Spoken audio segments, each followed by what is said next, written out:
Hey guys, it's me, Rhonda, and I'm not sure if you guys can really see me or not, but I'm driving in my car, and I'm driving and I'm at a stoplight. I'm in Philadelphia and I'm at a stoplight, and there's a guy who is out, asking for money. And I was standing there and I was battling with the decision of whether I should give it or whether I should keep my money in my pocketbook. And as I sat there, I simply just had this thought of, what if it was me? And I reached into my pocketbook, and mind you, there's a whole lot of cars out there, and we're all sitting there, and nobody's giving this man any money. And I reached into my pocketbook, and I took out the ones that I had, and I rolled my window down, I beeped the horn, and the man came and got the money. And when he came to my window and took the money, he looked at me, and he was like, "God bless you."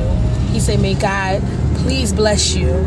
And then all of a sudden, a whole bunch of other cars started beeping their horns and started telling him to come over and get money from them as well.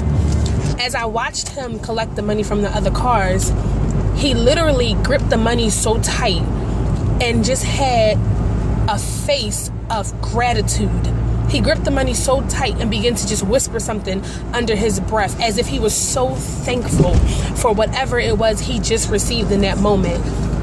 It's freezing outside, and my eyes immediately swell up with tears because my heart is hurting for that man, because it's freezing outside. It is so cold out here. And immediately I began to give God praise, and I began to give God thanks, because it could so easily be me. It could so easily be any one of you.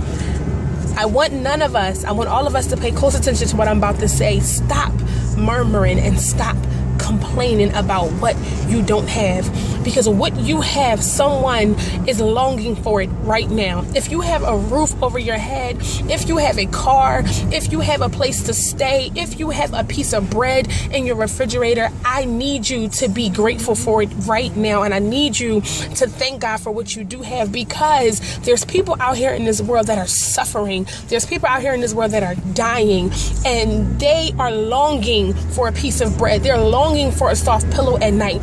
You may not have everything that you want, but you definitely have everything that you need. God is a provider. God is a provider. And I am just so grateful right now that I was in a place to be able to help. I may not have given him a $20 bill, but what I gave him, he took it, and he was so appreciative of what he got. And that just, it touched me. It touched me in an amazing way. I asked God to keep blessing me so that I can keep blessing his people. I felt the need to share it on tonight, because I need a lot of us, as we're approaching these cold days, that if you see anybody out in the street, if you have any extra pieces of clothing, please give these people clothing. Give them coats, hats, scarves, gloves, socks, money, whatever you can do. If you have food that you can, give them, these people are in a desperate place and they need help.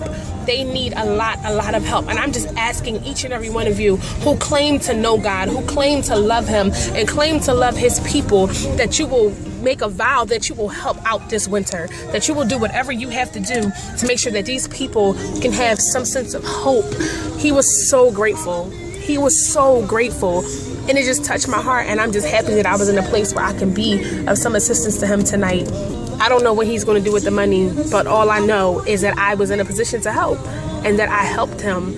And the look on his face was priceless. The look on his face was priceless, y'all. It's cold out here. We got to help these people. Help in any way that you can. We can't be selfish. We can't.